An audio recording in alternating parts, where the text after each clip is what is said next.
Oi, gente, como é que vocês estão? Espero que muito que bem. Hoje eu tô muito contente porque eu tenho várias coisas para dizer que eu já queria estar falando isso nos outros meses e finalmente eu consegui me organizar para que isso finalmente acontecesse, que é o nosso quinto Clube do Livro para ler Annie Ernaux. Eu tô muito feliz porque eu já fiz Clarice Lispector, muitas das pessoas que chegaram por aqui foi por causa desse projeto, Quero Te Provando Clarice. Depois a gente teve Nápoles em 4 atos, que foi dedicado justamente para a leitura da tetralogia, né, da Helena Ferrante. E agora, a convite da Fósforo, porque estamos, gente, linkados totalmente com a Fósforo. Temos desconto, a galera que vai entrar agora no clube, a ler todos os romances traduzidos, né, para o Brasil, logicamente, por conta da Fósforo, da Annie Ernaux. E eu tô muito contente porque já li várias coisas dela, né, no original, enquanto morava na França, e agora eu vou ter essa oportunidade de ler com vocês também, a partir do Catarse. Então, aqui embaixo vocês já encontram esse link. O nosso primeiro livro que a gente vai ler agora no dia 30. Então, se você estiver vendo isso talvez no sábado, você ainda consiga se inscrever, porque o livro, gente, tem 69 páginas. Ai, Bia, não vai dar tempo de ler. Será, gente? Abril aí, cheio de feriadão. Enfim, graças a Deus a gente conseguiu esse tempinho para ler O Lugar. Então, o nosso encontro a gente já vai ter lido, a gente vai comentar tudo sobre tanto a autora, né, tanto esse pré-texto, tanto também o texto, que é O Lugar, que eu já vou dando um spoiler aqui, para mim tinha que ser o pai, né, porque, enfim, esse lugar vai remeter muito mais ao pai, essas origens, do que exatamente o lugar, porque esse lugar nem vai ser mencionado. Mas eu também vou ler, né, no caso, tanto o original, tanto também a versão traduzida aqui para o Brasil. Lá no Clube no Catarse, vocês vão ver dois tipos de benefício, né? A gente tem um benefício de R$ 35, que envolve 20% de desconto nos livros da Annie Ernaux, lá na plataforma e no site da Fósforo. Vocês também garantem um chat exclusivo para as pessoas que estão lendo junto, o nosso encontro, que vai ser no dia 30, de 7h30 às 9 da noite. Vocês conseguem desconto, vocês conseguem mimos, porque no nosso encontro também vai rolar um sorteio sobre o mimo do próximo mês, e várias outras coisas, né? Como apresentação, PPT, cronograma de leitura, enfim. Já a segunda proposta lá no Catarse se chama Escrita como Faca. Bia, por que Escrita como Faca? Muito por conta deste livrinho aqui, de Annie Ernaux, chamada Escrita como Faca, que é um livro muito metalinguístico. Aqui ela vai explicar um pouco como que funciona o processo dela de escrita. E a partir desse apoio, você consegue ter apresentações de PPTs que eu desenvolvi justamente para as pessoas que têm interesse em aprimorar a escrita, à luz, logicamente, da nossa escritora favorita dos últimos tempos, que é a Annie Ernaux. Então, qualquer dúvida vocês podem comentar aqui embaixo. Também tem meu Instagram, que é o BGVLS. Por lá vocês conseguem acompanhar, inclusive, muito mais, né, esse clube. E é isso, gente. Acho que de recados estamos bem. Não esqueça de curtir, de comentar, de compartilhar esse vídeo para quem você acha que possa interessar. E vamos começar, sem mais delongas, com as leituras de abril. Eu confesso, gente, que eu passei... Tem pessoas que não acreditam muito nisso, né? Na ressaca literária, que isso não deveria existir, porque isso é um modo mais capitalista de ver as coisas, né? Muito mais no sentido de quantidade. Então, se é uma ressaca literária, você não consegue ler, quando na verdade é o fluxo da vida, né? Às vezes a gente não consegue se prender exatamente a uma história, os pensamentos estão muito longe, ou a gente não dá a sorte do encontro perfeito com a literatura. Isso faz muito parte. Eu confesso que eu vivi um pouco isso agora em abril. Comecei alguns, mas não via muito propósito naquilo, não era um match, sabe? Não era para ter sido naquele momento. E eu falei, quer saber? Quando eu estou nesses momentos de completa perdição, eu recorro a quem mais? A Clarice Lispector, que é lógico, né? Eu tava muito, assim, numa pegada, depois do de 4, né, que a gente comentou aqui, acho que foi fevereiro ou março, eu tava muito nessa pegada de uma leitura mais voltada ao prazer, assim, de certa forma. E aí eu assisti uma série chamada Dying for Sex, que eu super recomendo, uma das melhores coisas que eu já vi nos últimos tempos. Com certeza uma das melhores coisas de 2025, protagonizada pela... Agora eu esqueci o nome dela, porque não é Amy Adams, eu tô com Amy Adams na cabeça, mas não tem nada a ver. Mas é maravilhoso, gente, essa série, de fato, maravilhosa. Por conta dessa série, eu falei, gente, o Livro dos Prazeres, por que não ler o Livro dos Prazeres? E eu confesso pra ti, gente, que eu sou meio... Às vezes eu sou besta, tá? Principalmente quando eu era mais jovem. Eu fico vendo às vezes os vídeos aqui de Clarice, que já faz uns 5 anos esses vídeos, né? 4 anos, 3 anos. Sempre alguém aparece aqui comentando, eu vou dar lá uma bisóia, né? De que eu tava falando, misericórdia? E aí, quando eu falo desse livro, eu me acho uma tonta, porque eu achava que esse livro, de certa forma, por ser Clarice, e Clarice pra mim é o suprassumo, né? De literatura mundial, não é só brasileira, pra mim ela é a melhor escritora do mundo, para não dizer um dos melhores seres humanos que já habitaram essa terra. Eu achava, depois de ler todos os romances, né, gente, Paixão Segundo GH, enfim, pra mim, Paixão Segundo GH, tipo, o auge dela, eu achava isso aqui uma coisa meio teen. Eu achava isso aqui uma coisa meio leitura de adolescente. Sabe um Clarice para Dummies? Sem sacanagem, eu achava, gente, eu achava, vou ser muito sincera, falava isso no clube também, assim, acho que mais, assim, né, com mais intimidade eu consegui falar essas coisas. E hoje em dia eu falo, gente, realmente, é muito bom amadurecer, porque você se toca que você é uma besta quadrada. E aí eu falei, gente, esse aqui é um dos melhores livros da Clarice, assim, é muito maravilhoso. Eu acho que eu acabava diminuindo ele por ser uma coisa mais romântica, digamos assim, quando na verdade não tem nada a ver com isso. Inclusive, eu achava, né, aqui nós temos dois personagens, que no caso é a Lori e o Ulisses, que são nomes zero escolhidos, né, de maneira aleatória. A gente tem Ulisses, que é uma das maiores figuras gregas, e a gente também tem a Lori, que é uma das maiores figuras célticas, né, que é uma grande deusa, né, que no caso, enfim, deixava os homens completamente envaidecidos, uma coisa meio Yara das ideias, né. Então, esses nomes não são escolhidos aleatoriamente. E aí ela é uma mulher que ela tem as suas posses, ela tem enfim, uma condição muito boa assim, de vida, muito herdada, digamos assim. E ela opta por ser professora fundamental, assim, né? Professora de educação básica, quando na verdade ela tem um padrão de vida muito maior do que ela deveria ter correspondente à profissão dela, né? E aí, enfim, em uma bela noite, eles se encontram assim, no meio da rua, meio que pegando um táxi.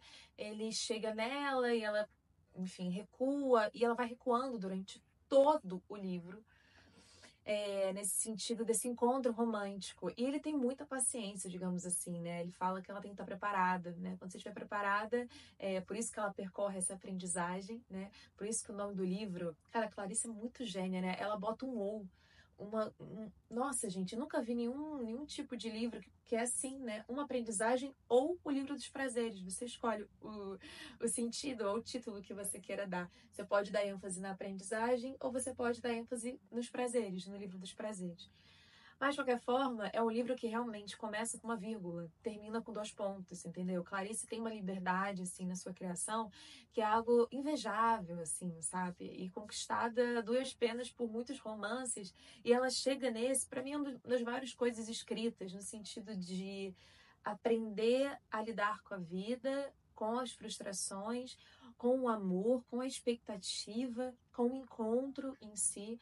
E hoje em dia é engraçado, se ontem, né, há um tempo atrás, eu achava que o Ulisses era a pessoa mais palestrinha que a gente poderia ter, hoje em dia eu acho que ele é um grande homem no sentido de...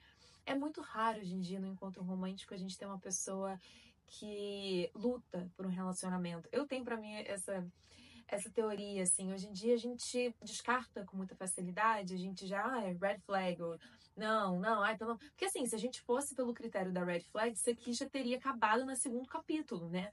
Porque a real é que ela era uma problemática, ele era um envadecido, pedante também, sabe?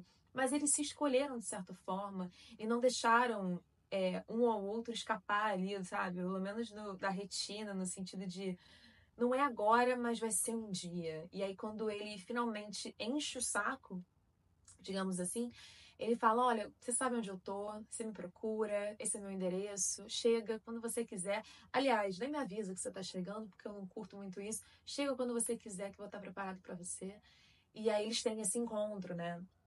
E aí, enfim, eles finalmente se encontram quando ela já aprendeu o que ela tinha que aprender. Meu Deus, gente, não dá para explicar. São livros que são inexplicáveis. Você precisa, né, ter essa aprendizagem junto com a Lori para você experienciar e degustar o significado desse livro, que vai ser completamente diferente para você do que para mim, por exemplo. Tem vários pontos aqui que eu quis circular, né, sobre essa aprendizagem. O que seria, como teria essa aprendizagem? Seria a maior tremente necessidade do ser humano é tornar-se humano. Então, Clarice, para mim, acho que mais do que ninguém entendeu o que é esse tornar-se humano. O viver apesar de, né? Apesar disso, a gente continua amando. Apesar disso, a gente continua se encontrando. Apesar de, o grande mérito do apesar de todas as outras condições. Não poder cortar a dor faz parte do crescimento. Enfim, gente, aprender a viver e aprender a ter essa alegria, né, genuína do viver. De quando você sai desse fio condutor, você se desprende e você aceita a vida simplesmente como ela é, com toda a expectativa e com toda a realidade. Para mim, uma das cenas mais bonitas desse livro e mais bonitas do filme também, consequentemente, que eu super indico. Eu agora fui rever o filme, né? E foi uma bela surpresa, porque eu lembro que a primeira vez que eu vi, eu estava no cinema, não sabia o que esperar. E aí eu achei que o Ulisses, ele é um argentino, né, que atua.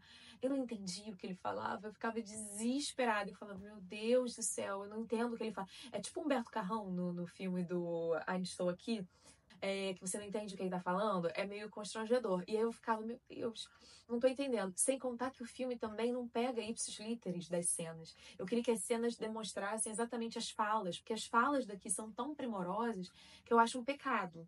Mas eu acho que também foi, enfim, a pincelada dessa diretora. E eu espero que tenham outros filmes a partir desse livro que pincele as falas exatamente como são ditas. E que Ulisses não seja argentino, por mais que ele seja um gato. Porque, assim, pode ser brasileiro, né, eu acho. Era como se o pacto com Deus fosse este: ver e esquecer, para não ser fulminada pelo intolerável saber. Ali em pé, na semi-escuridão do terraço, de repente mais suave, veio-lhe outra revelação que durou, pois era o resultado intuitivo de coisas que ela pensara antes racionalmente. O que lhe veio foi a levemente assustadora certeza de que os nossos sentimentos e pensamentos são tão sobrenaturais como uma história passada depois da morte. E ela não compreendeu o que queria dizer com isso. Ela o deixou ficar ao pensamento, porque sabia que ele encobriria outro, mais profundo e mais compreensível. Simplesmente, com um copo de água na mão, descobrira que pensar não lhe era natural. Depois refletiu um pouco com a cabeça inclinada para um lado que não tinha um dia a dia. Era uma vida a vida, e que a vida era sobrenatural. Esqueça, não tem mais. Suadeira, já fico até nervosa. Gente, que isso? Vocês têm noção que sou uma escritora brasileira, ucraniana brasileira? Não dá, gente, eu sou completamente arrebatada. Esqueçam qualquer coisa. A segunda leitura, e uma das únicas, né, que agora eu tô lendo o lugar, mas vai ficar para um próximo vídeo. Inclusive, se você participar do Catarse, você ganha esse vídeo com antecedência, e a gente só vai rodar no mês que vem. É o Contardinho Caligari, gente, que é Cartas a um Jovem Terapeuta. Recentemente eu tive algumas descobertas na minha própria análise, né, que eu faço com uma psicanalista. E aí ela foi de muita serventia em muitos momentos, assim, sabe? Eu finalmente acho que eu entendi minimamente após 6 anos de psicanálise. Olha que absurdo. O que é psicanálise? Até então eu achava que em todo encontro eu queria desvendar, assim, uma grande moral da história no final. Agora eu aprendi isso aqui, sabe? Uma coisa meio Lore e Ulisses, talvez. Bem clariciana da minha parte. E eu entendi que a psicanálise não é sobre isso, é sobre a falta de respostas, é sobre a análise em si, não é sobre uma síntese. Você não precisa concluir nada em cima disso. Você vai concluindo no processo de análise, mas envolve tempo, envolve, enfim, a interpretação dos fatos de maneira muito fluida. E aí eu fui ler esse aqui, que eu já tinha aqui em casa, que eu nunca tinha lido, né? Eu sou muito cadela do Hello Brasil, inclusive acabei de comprar, eu também não me aguentei, comprei O Sentido da Vida, que é o próximo, talvez que eu leia agora numa viagem próxima. Mas esse aqui foi, assim, um alento, porque Contardinho, gente, assim como Clarice, né, eles têm isso em comum. Por mais que eles sejam estrangeiros, né, Clarice ucraniana, ele ítalo, francês, praticamente, eles são muito brasileiros também, né? A gente adotou eles de certa forma, eles adotaram a gente também. Então, é uma bênção você poder ler isso aqui no português original e falar, meu Deus do céu, entender um pouco mais sobre a psicanálise para quem, né, se interessa, tanto a lacaniana, tanto a freudiana.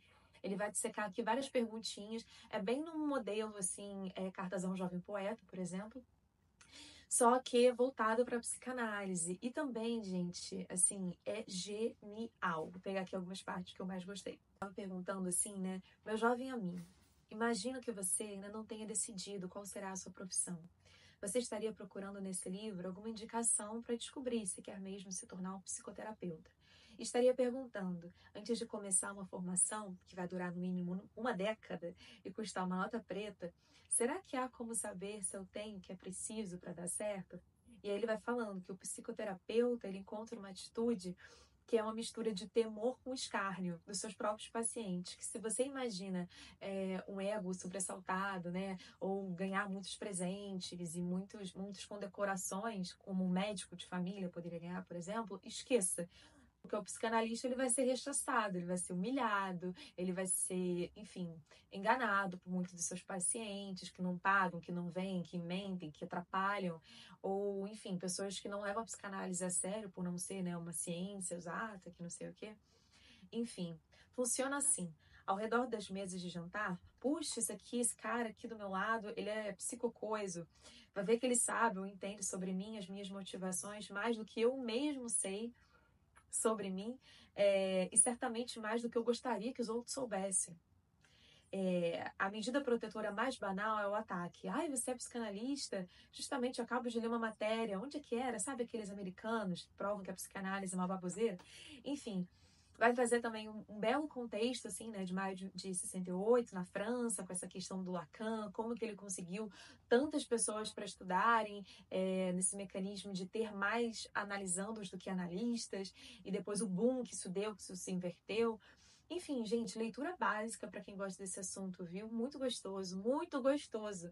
Essa capa, não sei se ajuda muito. As capas do Contato são sempre meio feias. Quando a Fósforo não tá fazendo, geralmente não são tão bonitas, mas eu acho que foi lindo justamente porque, para mim, o final desse livro é esse livro aqui, que é um livro póstumo, né, dele, que é O Sentido da Vida, que ele vai dizer o seguinte aqui no finalzinho. Há uma coisa que eu prezo e outra que, de uma certa forma, eu antagonizo e tento contrariar.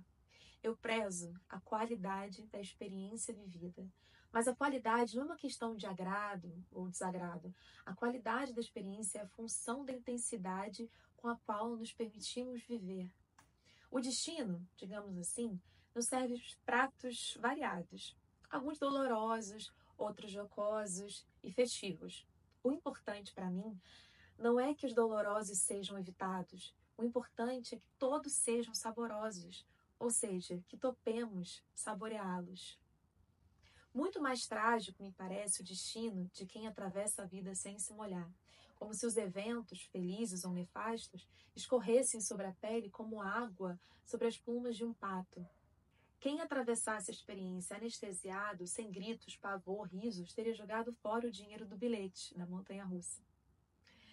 Ai, gente, enfim, é muito importante isso aqui, que é justamente o sentido da vida para o contado, que é você se experienciar a vida. De uma certa forma, acho que teve muito a ver também com a aprendizagem, ou o livro dos prazeres. Eu aprendi muito, tá? Esse aqui eu não li, vai ser pro próximo mês, mas essas foram as minhas leiturinhas de abril. Espero que vocês tenham gostado desse vídeo. Comentem aqui embaixo também o que vocês andam lendo, se vocês estão animados também para o clube de leitura da Annie Ernaux. Espero que sim. Esse mês a gente vai ler O Lugar e mês que vem Uma Mulher. Então fiquem atentos, me sigam lá no Instagram também para me acompanharem mais pertinho. Um beijo, um grande prazer e até a próxima.